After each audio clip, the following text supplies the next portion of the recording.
Okay, Zach Evnesh here with a Strong Life podcast, and we're actually going live. I'm going live on YouTube and recording at the same time. As always, got to leverage that time. So let's see what we could get. We got a lot of books here. I'll start piling them up. The topic of this Strong Life podcast is going to be a blend of the things I did correctly with the Underground Strength Gym, as well as the big mistakes that I made with the Underground Strength Gym. So, first of all, I want to kick things off with I'm having my 30-year anniversary sale. 30 years of training. I started training in 1988. Push-ups. The push-ups changed my life. So those of you that are wondering, man, what kind of sale is he having? Where do I get all that information? Go to zachevnesh.com. You'll see the blog post that says 30-year training anniversary sale. So the Underground Strength Gym, we could say, truly began in 1988, doing the push-ups, training with a little bit of the equipment that my brother had in his room. His room was downstairs. He was always amassing equipment, probably when he was already in middle school, and I was 2 years younger than him. We were picking up some free weights from Herman's Sporting Goods store. We were bus boys. He saved up all his money and bought the Soloflex, which at the time was like $1,400. That's a crap load of money for a middle school kid. My brother paid for it all on his own. So a lot of those early days influenced me. The books that I read, the movies that I got to watch, the original Arnold's Encyclopedia of Modern Bodybuilding, which we purchased in Israel. My grandfather bought it for us. And I remember in America, it may have been $25. In Israel, it was a $50 book. You don't hear too often about a $50 book. And to this day, I think every strength coach should be reading the encyclopedia or Arnold's Encyclopedia. And of course, the Encyclopedia of Underground Strength and Conditioning. So 1989 is when I started lifting weights, the end of 8th grade. It was June, and now here we are, 2018. So the summer of 1988, and then June of 1989, I began lifting weights, and I'm looking forward to the next 30 years. Now, I want to kind of talk about, there was a blog, not a blog post, there was an Instagram post that I shared from Pen and Paper Strength app. That's our boy Double A, Aaron Osmus. And Brett Bartholomew posted something, and I'll actually pull it up and I'll read you the bullet points that were brought up because I didn't want it to spiral out of bounds into a negative. So let's kind of rattle off the bullet points here. So Brett Bartholomew on this says, I have yet to meet a veteran strength and conditioning coach who has said any of the following. Number one, I wish I would have worked more and seen my family less. Number two, I love coaching enough to do it for free, so I wish my job paid me less. Number three, the lack of job/career security really keeps things exciting. And hashtag my fellow Silverback family. You hear those things, and then the comments that posted underneath it that I want to get into, and this could be applied to whether you're a strength coach, whether you're a teacher, whether you're working for a certain company or you're in a certain career path. The comments were a little bit depressing, a little bit negative. So let's get into this. He forgot about the part about being a strength coach where I don't mind when people show up 30 minutes late. So does Brett have unpaid interns? So I replied, who doesn't have an unpaid intern? Before you work at the Underground Strength Gym, you do a 60-day unpaid internship, which really should be 90 days. I put in more work into educating these coaches than they put into showing up and doing the training. You know, Gary Vaynerchuk told me that he does not feel bad for the guy that's working at VaynerMedia or interning who's traveling over an hour or 2 hours each way. He goes, they're getting so much from this experience that I don't feel bad. And I think Gary Vaynerchuk's comment is straight immigrant tough. versus American softies, where we're offended by everything and we want everything for free. And like, I know people who got paid as college interns, they got paid $200 a month. I mean, it's almost worse than getting, I feel that's worse than actually not getting paid. Um, One guy said, I'm really young in this game. I absolutely love every minute of this profession, but I truly hope the direction will change over time with the required experiences, certification, and degrees being so high and the payout being so low. I didn't get into this for the money like any true coach, but still, it's worth talking about. What kind of lack mentality is it to just say, yeah, I'm perfectly happy with having a master's degree and getting paid, the same amount of money as somebody who doesn't have any college degree, or somebody like myself. My first coaching job, I was 19 years old. I'm 42. Sometimes I think I'm 43. It's all a blur after 40, isn't it? I've been coaching for 20 something years. I've been training for longer than some of the coaches that are starting in their early and mid 20s. I'm training 30 years. Now, doing something longer doesn't make you better. Better makes you better. But the bottom line is you've got to raise your standards and you've got to raise expectations of what you expect in others and what you expect to get paid for. Because the strength coach is in early, he or she is there late. There's not a whole lot of room for growth unless you plan on being a director. I'd say that my two experiences at the Division I level have taught me I don't want to go back to the Division I university level, at least in my experiences. When people tell, Big House, Joe Ken, man, I wish I was just like you. He always says, really? Do you really want to be just like me? I moved, 5 times with my kids in school. My kid had to move when he was in high school. My wife didn't see me. I had to, I heard his wife saying that he carried the baby around when he was coaching at one of the universities in one of those backpacks, but it was in front of him. You could never do that now. So the other thing I said is, yeah, if you're not in football, then you're probably not going to make a whole lot of money. Or if you're in football, you're in a very volatile position. So it is important that if you're going to be a strength coach, you think like Ron McKeefer's book, Strength Coach CEO. You're leveraging your time. You're thinking about ways to leverage your knowledge and create multiple streams of income, just like an entrepreneur would. It's the year 2018, and, depending on obviously when you listen to this, there's only going to be more opportunities for you. And there's no reason why you should be, pigeonholed or, stuck in a box where you're not allowed to make more money to provide a better life for yourself and or your family. So that's going to lead me into 3 of the big mistakes I've made since running and opening the Underground Strength Gym.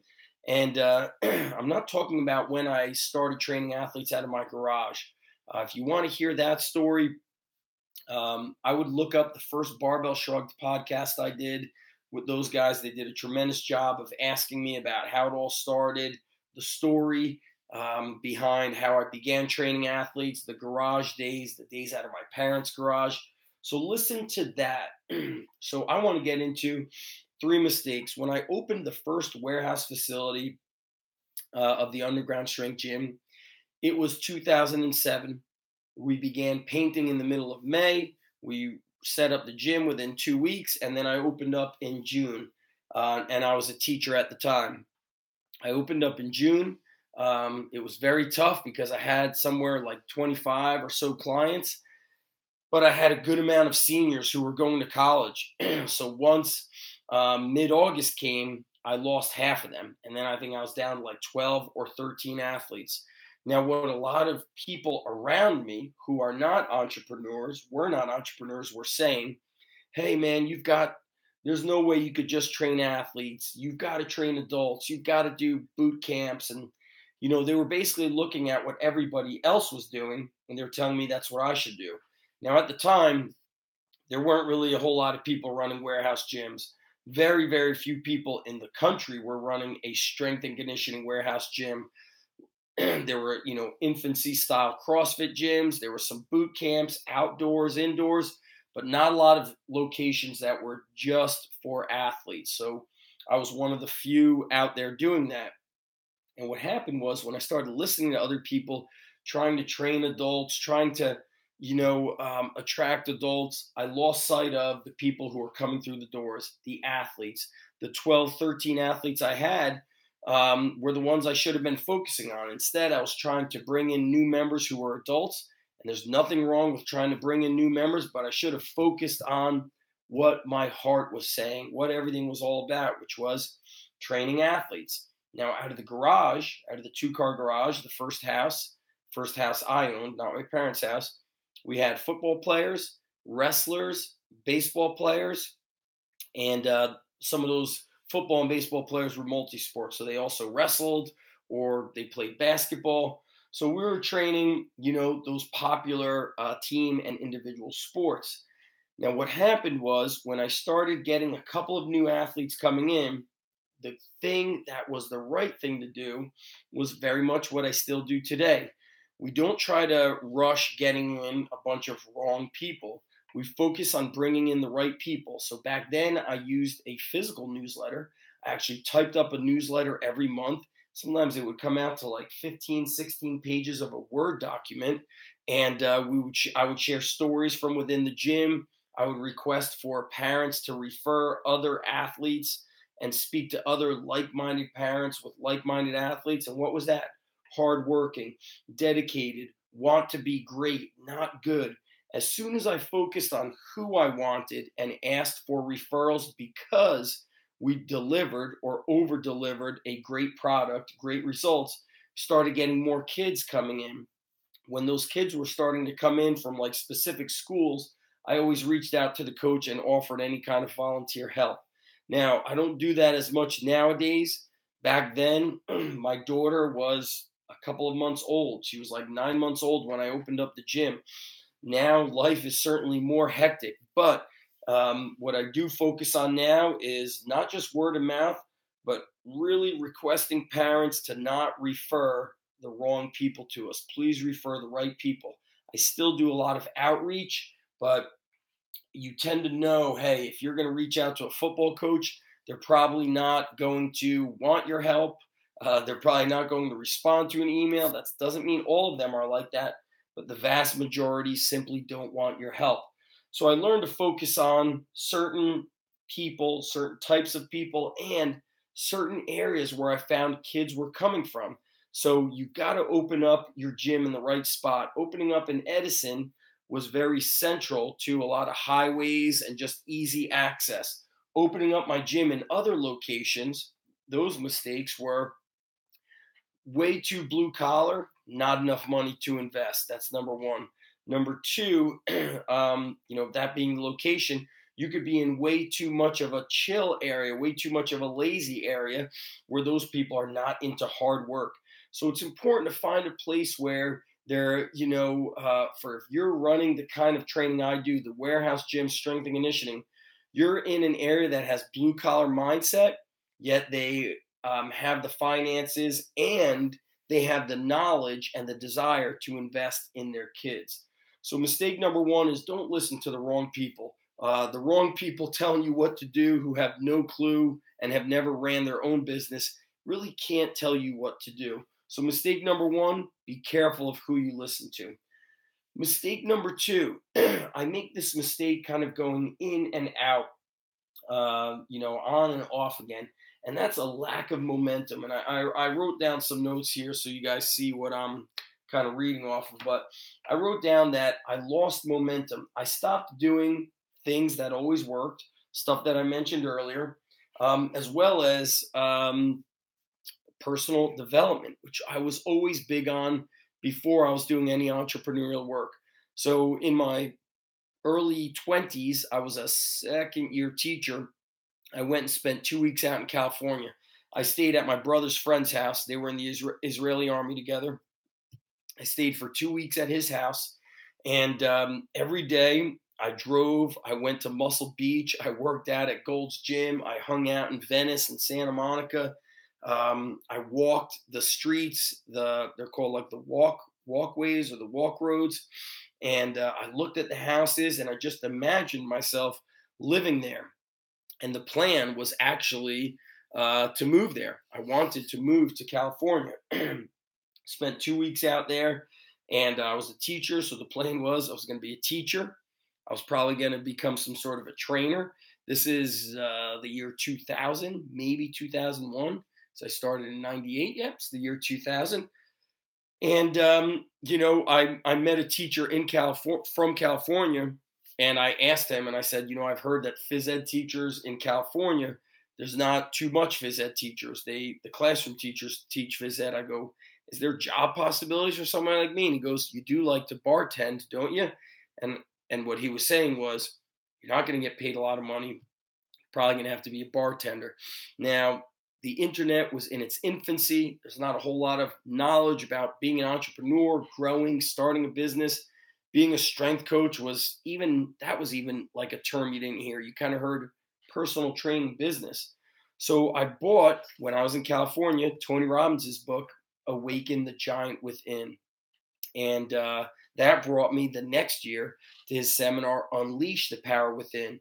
And the mistake I've made with momentum is I work great when I do a lot of personal development, books, all kinds of masterminds. And my preference is not to be in mastermind groups with other fitness coaches, other strength coaches, because I feel like they think too much alike. They don't know how to act or move forward unless some guru tells them how you're supposed to be a coach, how you're supposed to be a trainer. My preference is to be around other entrepreneurs outside of the fitness industry who are a little bit more rebellious, who don't think inside the box. So during my time, whether I was living in Edison or living down here, but in the Jersey Shore, I invested in many different masterminds. One of them was Strategic Coach, which is not a mastermind, that's just a coaching group. The 25K group, which is tremendous, which is my goal to get back into that group. And then stopping those things. What happened was when Hurricane Sandy hit, I went through this weird stage where I just kind of like was disillusioned by seeing a lot of, and that this is another big mistake. You compare yourself to others. I saw quote unquote people being successful, yet I knew things about those people where maybe they weren't such good coaches or maybe they weren't such ethical people. Yet you see these people building a thriving business, and you're like, man, I just didn't want anything to do with business because somebody else who was maybe not the best human being was quote unquote succeeding. Truth is, we define our own success. The other truth is, if you want to feel unsuccessful, compare yourself to other people. Look at what other people are doing, and you'll start feeling inadequate. And we did this in a previous podcast with Jonas on Real Talk, where we said a lot of this, I was getting a lot of advertising popping up on my Facebook and Instagram, people teaching other coaches how to make money. And they're like, are you not getting 30 to 50 new leads a month? Like, that's a lot of people. Are you not making $500,000 a month? Then you listen to that and you start saying, wow, my business must suck if I'm not making $500,000 a month. But what if we looked at results as the only way to measure your success? What if nobody's getting fit? What if nobody's getting their life changed, but you're pumping money into your bank account? To me, that is not successful. I've got to change the lives of every athlete that walks through the gym doors of the Underground Strength Gym. Does that always happen? No. Sometimes I can't impact a kid enough. I can't create or inspire the change. And Extreme Ownership puts the blame right here on my shoulders. But I put my heart and soul into all of that. And I've learned, going back to number one, that when I listen to others, compare myself to others, I'm not a success.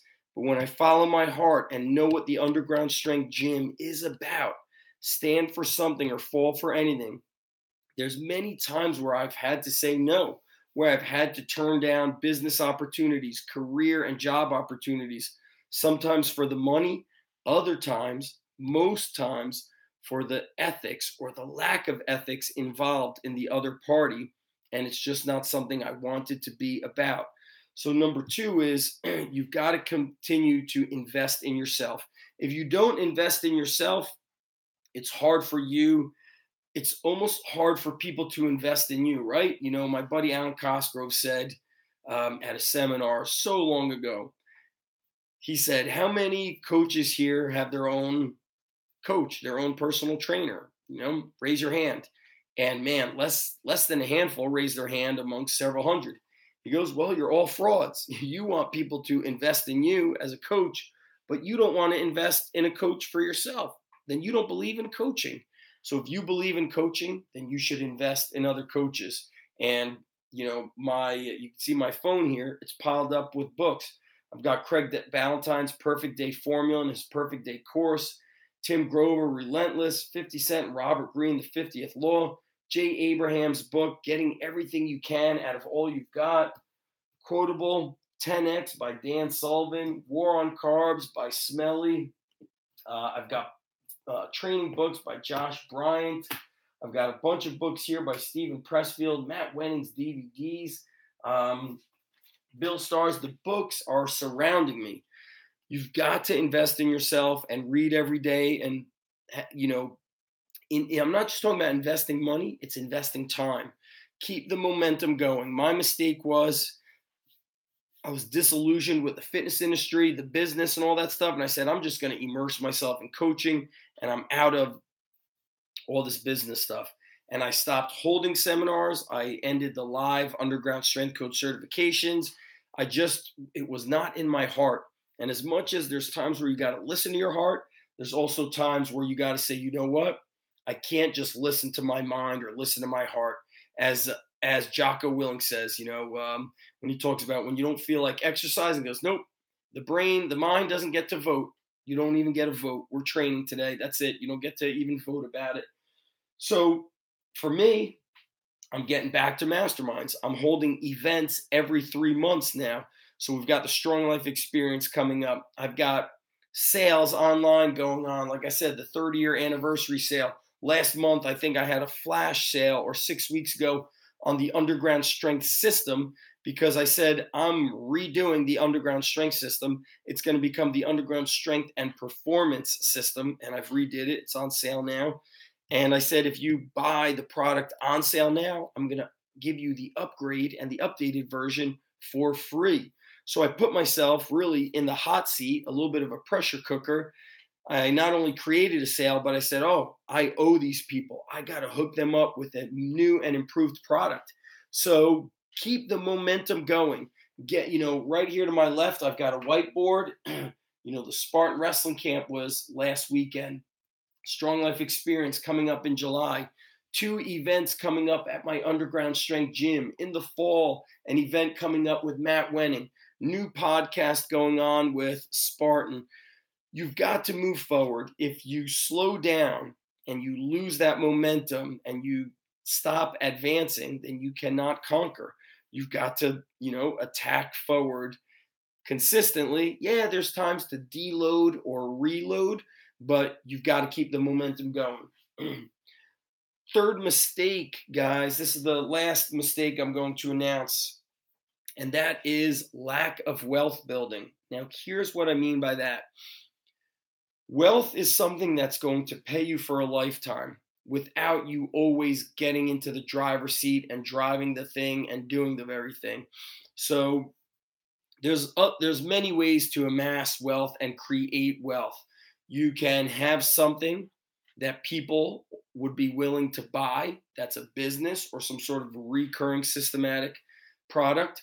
But if it's something that requires you to do the work consistently, I don't believe that that is true wealth. For example, I create these ebooks, these online training courses, online training programs, but I'm still getting behind it and doing the work. I could go on vacation. I could create some automation and some systems and it will sell, yes, but it still requires me to make videos and Instagram because I don't have the system of advertising, whether it's Facebook, Instagram. Back in the day, it was Google advertising. But what if I have a business such as a coffee shop or a 7-Eleven? Now I have a coffee shop, and let's say this coffee shop is in a great location. I've got people working. Dakota's asking about, do you have any programs for the tactical athlete? Go to zachevnish.com and I would pick up the Underground Strength and Performance Manual, because I talk about the military and the law enforcement athletes we've trained. So getting back to the wealth building, you've got something that really the masses would buy. So for me, I've been renting warehouse and garage space essentially since 2007. So we're renting now close to 12 years. That's a lot of money that's gone. Now, some financial advisors or wealth advisors will say, don't own anything. I think Ramit Sethi says, don't even own a house. You should just rent, because if you own a house, you're always fixing it. But if you're renting a condo, then you're paying your monthly maintenance fees. They're going to fix whatever's broken. But here's the thing. My plan has always been to open up and own a barn gym, a farm gym. And I've had a friend say, he goes, don't buy anything. You think you own it, then it owns you. But down the road, you want to be able to sell this thing for a nice chunk of money. Or if you own some sort of a business, who can come in and purchase it? Nobody can ever really come in and purchase the Underground Strength Gym. Maybe nobody. It would have to be some great coaches who've got the guts and the stamina and the grit to continue the business and to continue. We're essentially selling something that people don't want. We're selling hard work. We're selling consistency. We're selling dedication. There's no shortcut behind it. It's just this consistent fight to get better. How many people, I look at myself, I've been training for 30 years. The only time I took time off was after teaching. After I graduated undergrad, I think I took like 2 or 3 weeks off. I took 2 weeks off from training, maybe even been less. And then I got back to doing like light calisthenics, light dumbbell work.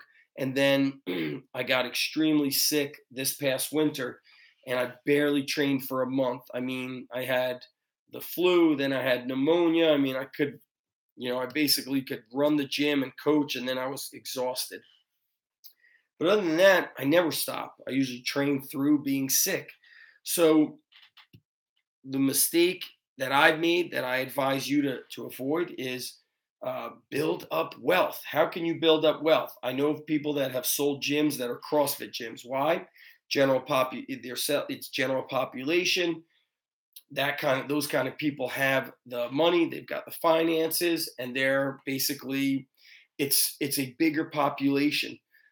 When you're running Facebook advertising for athletes, you're wondering, do these athletes even want to train now? Are their parents even willing to invest in them? Number 3, are there kids in this area that, understand the difference? Do their parents understand the difference between an expert strength and performance coach versus, the weight room supervisor? A lot of times they don't know the difference. So amass wealth. Read books that teach you about investing in real estate, building stuff, whether you own types of property that you could rent out, other things that are possibilities of. I've seen land for sale where I could basically build a garage in the bottom, and then upstairs is living space, which is not bad if I'm only training people at 5, 6, and 7 p.m. or 5 and 6 p.m. So that is a commercial property, and they're paying. So I am of the fan of owning something that you could sell down the road. But here's the tricky thing. Going back to number 1, where I talk about listening to your heart, following your gut instincts. Underground Strength Gym has always been about training athletes, not just the middle school, high school, college athlete, but maybe an adult athlete. This guy was asking about tactical athletes. I've trained adults who would come in and deadlift and train side by side with the high school athletes. That's who we train. Not everybody's willing to do that. And I can't fake that. I can't fake wanting to train somebody to make them want to lose 5 pounds, or people who want to BS, people who don't want to break PRs. I'm an intense person. I'm a Spartan. I want to be around other Spartans. So mistake number 3 on my end that I want you to avoid: create wealth, build wealth, stuff that pays you when you're retired from your career, something that you could sell, anything like that. So think deeper. So that's it for the 3 mistakes of the underground strength gym. There's probably 100 more mistakes I've made. And that's it, guys. This podcast is sponsored by intechstrength.com. Barbells, dumbbells, kettlebells, bumper plates, free weights, you name it. Awesome, awesome guys. I've got their black bumpers at my underground strength gym in Scotch Plains, and they're beautiful. As much as I love the sound of iron plates rumbling, these black plates look awesome with chalk kind of stained in them. And also want to say, guys, the 30-year anniversary sale will end on Friday. So take advantage of that sale. 30% off of those products listed. Go to zachevnish.com, or on this video that I'll post on YouTube, I will link it up below, but you'll see the blog post that says 30-year training sale. That's it, guys. Talk to you later.